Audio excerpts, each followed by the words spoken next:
Laughing. All right, guys, we are now being serious because we are live.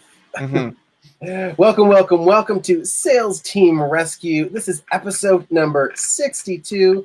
I am your host, Jeremy DeMerchant. 62, it's crazy, huh? And I am here today with another special guest, Mr. Jeremy Pope. Jeremy, welcome to Sales Team Rescue. I'll give the proper intro here so we, don't forgo some formalities. Sometimes we have too much fun when we hang out, so we want to keep some things a little professional. It's always fun. Yeah. At least for the first 45 seconds, we'll be professional. Sure. Jeremy Pope is a former clinical and stage hypnotist who now helps entrepreneurs build scalable, high-ticket businesses. He's been all true, good. Not making it up as I go. Right. He's been a top salesperson, sales manager, and sales trainer for international businesses, including the direct marketing giant Guthy Ranker. Now he helps small business owners repair broken discovery calls. And by the end of this conversation, we're going to tell you how to get a hold of him and how you can get him to help you repair your discovery and sales calls. So, Jeremy Pope, welcome to Sales Team Rescue. It's always fun. Thank you for having me. So I have to admit, this show actually was kind of inspired by your show. Really? Yeah. Okay. I don't think I ever told you that. No. I got really fired up. I was approached by Headspace TV for the show shortly after I was interviewed on your show, Sales Call Overhaul. Nice. And I'm like, this was awesome. I want my own. As we know, I'm really good at staying super focused. So like, I want that and that and that. And so Sales Call Overhaul inspired me to want my own show. And then Headspace TV showed up and gave me that opportunity and made it really easy. Nice. So thank you for that. And I think that your show was one that I probably got the most exposure from as a guest out of all the shows I've done. Wow. Yeah, which is interesting because you're. I feel bad about letting it lapse, but even more excited about bringing it back. Bring it back, exactly. Yeah. So, not a formal announcement yet, but guys, stay tuned for more Sales Call Overhaul in the very near future. Now, Jeremy, I want to focus with you on the Sales Call Overhaul specifically because you've got a lot of superpowers, and it's very interesting because we've worked a lot together. And you've got strengths in areas and experiences in areas that I am far from. I know that we both play in the sales space, but I think our skill sets, they're very complementary, but where our real strengths are also very different. So tell me, how did Sales Call Overhaul come to be? Whether not just the show, but the process that you do? Well, basically, I really enjoy being a dick to people about mistakes that they've made. So I made a product out of it. Now, it goes to show you can make a product out of anything. Anything, right. I believe very firmly that if someone has the passion to learn something, that almost any skill is learnable. I am not of the opinion that some people just have it and some people just don't and all that kind of thing. Some people just want it and some people just don't. That absolutely, I agree with that 100%. But it was always such a disempowering kind of thing to hear that there are some people who are just born salespeople and some people who just never will be. And I think it has way more to do with desire than anything else. And there's a couple of reasons for that. One is Carol Dweck's fixed mindset versus growth mindset. So people can look that up. And the other is Jeff Colvin's Talent is Overrated, where he goes deep into how Mozart was not a particular prodigy. He just got his 10,000 hours of expertise practice in by age 16. His first symphony was crap and it was mostly written with his dad. Einstein, similar. Tiger Woods, similar. Example after example after example. And it's just, they got to where they were because they wanted it really early and they kept on wanting it. And they had a good way of practicing. So I looked at all that and I go, how do you practice well? You and I both are very firm believers in coaching, and you're an excellent sales coach. It's been a pleasure to listen to you do sales coaching. And so making sure that there is a clear structure for sales coaching, for self-sales coaching, for peer sales coaching, for group sales coaching, having that structure instead of just, well, my manager felt X. or my role play partner felt Y. That does not a good foundation make. You need a structure. You need a clear, explicit, written structure for that. And so that's kind of where my call matrix came from for the sales call overhaul. And once I built that out, I realized, oh, well, this is a product. And when we do a 3-call review series with some near therapy in between to fix broken mindsets, people's close rates go up 10, 15% just in that one shot. And when you're charging, $1,000, $2,000 for this kind of review, and the salesperson is, that's one commission for a lot of these salespeople that we're talking about. So they could have that back in a week. They could have that back quadruple in 3 weeks, So it was just kind of a no-brainer to turn it into a product at that point. But once the structure was there and I realized, oh, people want this. All right, fine, let's do it then. It's kind of a boring story, but that's the foundation for it. Well, and I think there's some core learnings in that mix, because one of the things I've always been challenged with is measuring results. And that sounds silly because in sales, it's like, oh, either you're making sales or you're not, but it's not that simple. No. Right. And it's all about, how do we measure, like, where's your skill level at? Because your skill level isn't always measured by the result as far as the outcome of the sale. Right. There's many other factors. And I always struggled with that, primarily because for the most of my career, I didn't have a formal matrix in place. Mm-hmm. And so there was no measurement. And therefore you couldn't say, oh, this is how far I've come. Yeah. And there's several reasons for that, internal and external. Well, mostly external, actually. One is the results that you get, i.e. dollars collected, or however you want to measure that, but that's a pretty common one. It's not a result, it's a meta result. It's a combination of 9 other results or 15 other results, whatever's going on. And it's not just a measure of your skill, it's a measure of the lead quality and the education that happens beforehand, and how well is marketing working with sales here. There's a lot of things that play together in that. So that's one problem. The other problem is that it is the ultimate laggard in when you learn it. Like when you collect the dollars, that's the end of the process. And sometimes, with enterprise sales, it could be a 3-month process. It could be a 2-month process. Well, often it's much longer than that, but it should be a 3-month process instead of a 7-month process, Yeah. And so you don't learn what you need to learn when you need to learn it. And it slows down your growth tremendously. If you can have a tight feedback loop that is based on leading indicators rather than lagging indicators, oh man, that's the holy grail right there. So it can't be based on dollars collected. That is the worst. It's the worst indicator I can think of currently while on this show. No pressure. It's a bad one. Yeah. Now, it's here. It has the benefit of clarity, but man, it's not very useful for improvement. Yeah, absolutely. I know great salespeople.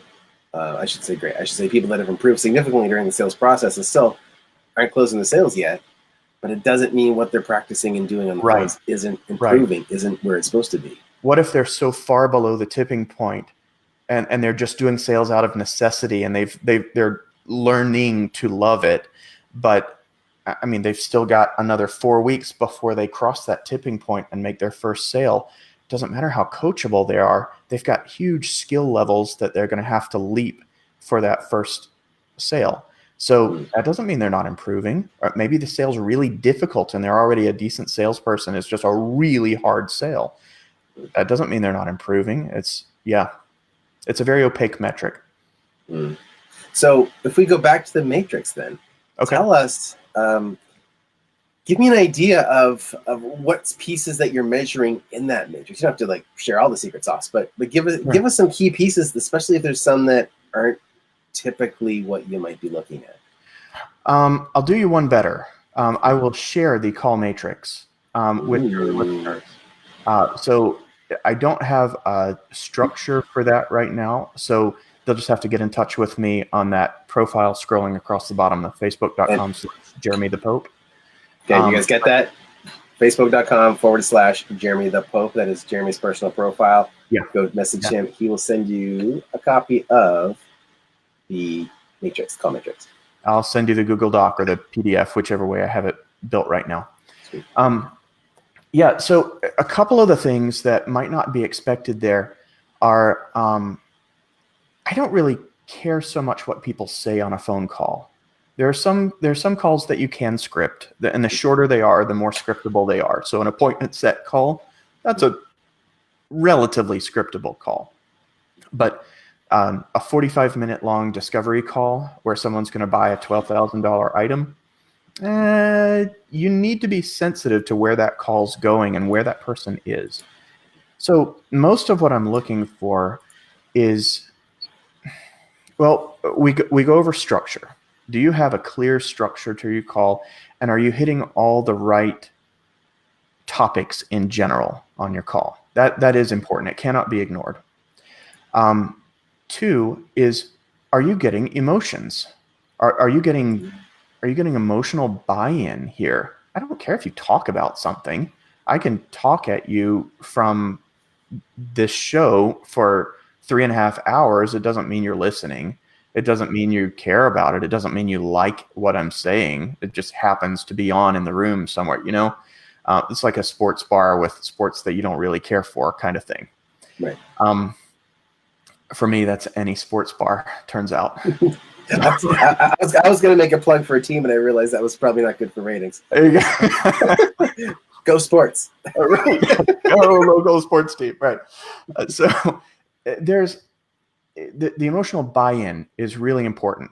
And it does require a little bit of judgment to tell. I mean, this is why you need a coach. Self-coaching only takes you so far. It's useful, and it's more available than any other type of coaching. But being coached by someone who has experience and insight, that's a big deal, because they're just going to notice things that you don't notice, or they're going to calibrate to you and your prospect in ways that you weren't able to. It's legit easier to be an armchair quarterback than an actual quarterback by a long shot. So call review is simply easier than doing the call. Give yourself the gift of call review. I mean, review your own calls and be your own coach with that stuff. Have any kind of structure for those self-coaching moments. But I mean, if you want the sales call matrix, it's available, absolutely. But so making sure that you're applying the right kind of judgment and discretion to, is that real emotional buy-in? Am I deluding myself? Am I really noticing what I think I'm noticing? That's an important part of it. 3 is the salesperson in sync with the prospect? And this goes beyond icebreakers. I do not generally recommend, for most of the salespeople that I'm training, they're really good at rapport already. They don't need 4 minutes of icebreakers. And I hate talking about the weather, and I hate hearing people talk about the weather. You can skip it. If it's like OCD, I have to talk about the weather at the beginning of my sales call, I get that. I mean, there are a lot of salespeople that cannot move on to section 2 without talking about the weather first. It's just it's like cellular level stuff. So, okay, fine. It's not that big of a deal. But boy, what if you can surprise people from minute 1 in a sales call? Derek Sievers, you were talking about something earlier about focus, and I almost brought him up earlier. You can have anything you want, you just can't have everything you want. He's got a lot of great quotes, and he's very countercultural, and he makes me think a lot, because I disagree with him probably about 1/3 of the time. I'm like, yeah, but I like this other stuff. This is interesting. He always challenges me. But he talks about something else that my ADD is not letting me remember at the moment. So let's go back for a second. Let's talk about ADD. No, I'm just kidding. Yeah. Calibration, talking about the weather. If you have to do it on a cellular level, I get that. But yeah, being in rapport with this prospect in front of you, being in sync with them, I think is a better word than rapport. It's more complete. Rapport, you're getting along. Great. But will they follow you? By some definitions of rapport, they will. But in sync? Are you noticing what's really going on with this person? That is a big deal. Is your energy matching theirs enough where they'll let you lead? Is your tone matching theirs enough? Is your conversational style is perhaps a bad word, but your conversational affect in the moment, the changeable parts, not personality. Style works, personality doesn't work. You don't need to change your personality. But are you matching well enough with them that you can apply servant leadership to this call, and they'll come with you? Some of that is very simple with, you're familiar with Gong.io. And they do all kinds of research on the data that they have from their transcribed sales calls. There are many hundreds of thousands of transcribed sales calls. And they find that with enterprise sales, which is their primary customer, enterprise salespeople, the most likely to close calls have the salesperson talking 40% of the time, 46% of the time, I think is a number. So you and I have talked about that kind of thing, the 70-30 rule, and they've got it a little bit more refined now. So people can talk a little bit more than we thought they could statistically in enterprise sales specifically and be good. So just keeping in mind, okay, are we basically on track with this stuff? Am I talking over? I mean, some of this stuff is just obvious and simple, but foundations are foundations for a reason. It's important. And even the best people need to be reminded of that stuff frequently. If I am not being reminded monthly, weekly, I get rusty. Like I get really rusty. And I've lost clients that way as a salesperson. I've lost deals that way, just being out of the groove, you know? So yeah, that being in sync is a big deal. I don't know. Those all feel pretty expectable, though. What's something?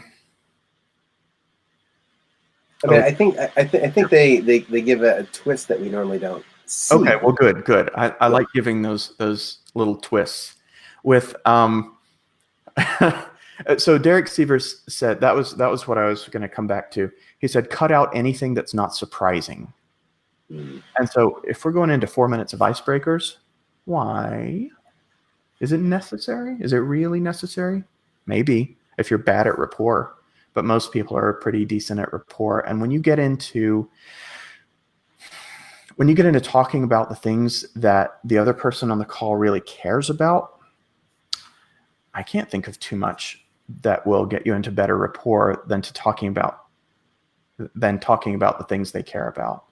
So I prefer to go deep fast and make sure that we're getting rapport that way. Let's see. Oh, okay. Here's something that most people would not pay a lot of attention to, and it plays with the other ones nicely. But are you getting commitment? Are you getting actual commitment? I talk about the transparent triple close, and you might even remember these, but big unsolvable problem, return on solution and vision for the future, and then the why this, why now, what else, why us. And when you have those three closes, you've got the sale. Now you might have to hold on to that sale and keep it alive for a couple of days or a couple of months or whatever. But as long as you currently have those three things, you have the sale. If you don't have those three things, you don't have the sale. Why not know about it? Why not make sure you know when you have that sale or you don't have that sale? Talk about these things transparently, explicitly. Make it real simple. It sounds conversational. It's not awkward. It makes it all work. But with those three things, the big thing that I tell my salespeople and my clients is, I don't care if you talked about them. I care if they're committed. That's the close right there. The close is not that you talked about something. Who cares? If somebody comes to you and says, hey, I want to give you $8,000. I know exactly what I'm buying. And you look at them and you go, that's my perfect client. How much talking do you really have to do? You have to make sure your expectations are matching so that they don't have any buyer's remorse later on. But if they're sold, they're sold. So all you have to do is you have to know that they're sold. You have to know that it's done. And so that's about the commitment. Yeah. That's something a little different than most people teach. I guess. Yeah. That's awesome. So, yeah, I think there's so many like little nuggets here that we can talk on for hours, but I want to respect the time of the audience here. So, what's next for Jeremy Pope? What's next for Sales Call Overhaul, and how can our audience take advantage of your skills, your services? Okay, cool. Well, we are going to be doing free Sales Call Overhauls on the air every week with the new podcast. And this was something that we never really got off the ground last time on the show you mentioned before.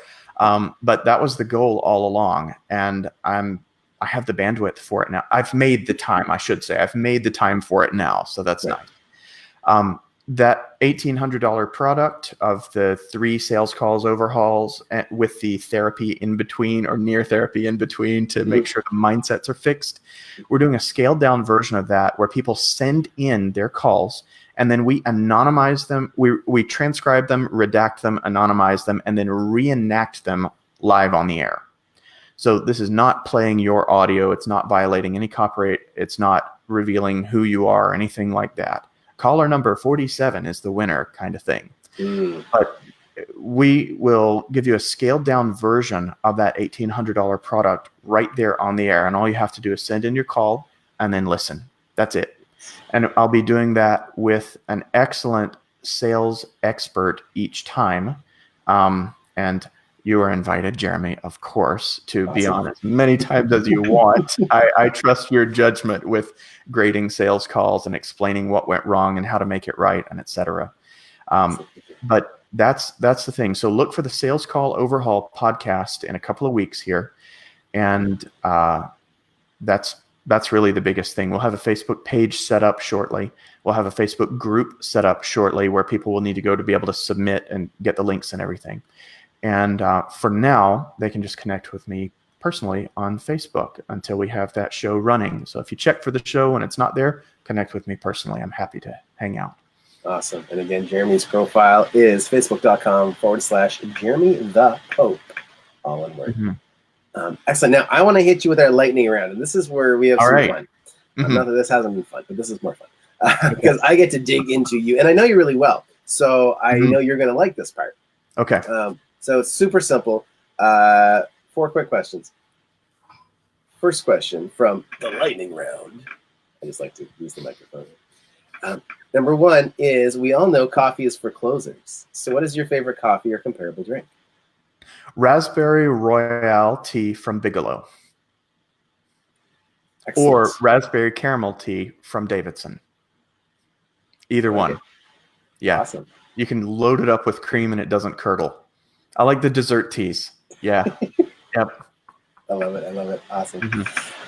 What is one book or movie that you would recommend to sales rep or sales leader? It really depends on where they are. One of my favorite books, though, is Unselling by Peter Bork. And it's more aimed at enterprise sales, but the mindset there is so powerful, so powerful. It's a servant leadership kind of book, and it's kind of how to have sales, good high tension sales without a high pressure sale, where you're helping them build that tension appropriately internally, but you're never pressuring someone. That fits with my sales philosophy really, really well, that book. Gotcha. And it's usually free or $1 on Amazon Kindle. Yeah. Awesome. Highly, highly recommended. Unselling. I love it. Now, not Unselling about customer journeys by Scott, whatever his name is. Right. It's by Peter Bork specifically. Unselling by Peter Bork. Yeah. Gotcha. Excellent. Next question is, who is someone that's been a mentor to you in your life? Oh, goodness. Plenty of people. I've been very blessed to have a lot of mentors. Let's see, a couple of contractors. My friends Ormond Hunter and Mark Buckman, absolutely. My dad, Edwin Pope, my doctor, Fred Fritchie. Goodness, lot of hometown people in that crowd there. Yeah, that's probably the biggest group right there. It's all people who are friends of my parents first, and yeah, I've learned a tremendous amount from them. See, and I think that's a great example because a lot of people think that they need to have like Tony Robbins as their mentor or like these big celebrity names, but it doesn't matter who it is if you're learning. As long as you're growing consistently, that's the big thing right there. Yeah. Awesome. Now, my final question for the lightning round is, what's the strangest thing you do in your daily routine to keep you on your game? Okay. All right. Do you see that on the floor next to the couch? Yeah. That is an electric unicycle. Oh, and I think it probably qualifies as the strangest. So it works like a Segway. And so I ride that around like an absolute dork in the neighborhood and just cruise around in the summer breeze and relax. And it's pretty much effortless to ride once you learn how to balance on it. And yeah, that's probably the strangest thing that I do. Yeah. So it's an electric unicycle. Yeah. It's like fake exercise, I should say. Walking is harder than riding that thing, though certainly less dangerous. Yeah. I actually was going through some of our messages before, and there was a point where you sent me a message saying you fell off and like landed on your face or something. Did I ever? You can see, well, I don't. Yeah, there we go. You see that dot above the eyebrow? Yeah.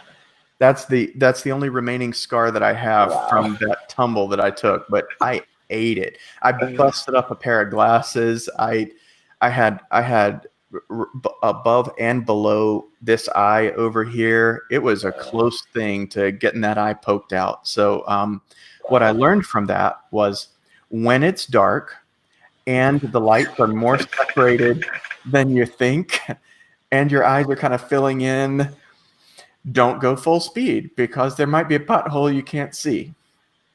I had someone ask me if I'd learned to wear a helmet, and I said, no, that's not the lesson here. Let's not get overbroad. What are you, a dictator? Yeah. I would suggest maybe if it's dark out, you should get off your unicycle. It has a headlight. Come on. What do you want, Jeremy?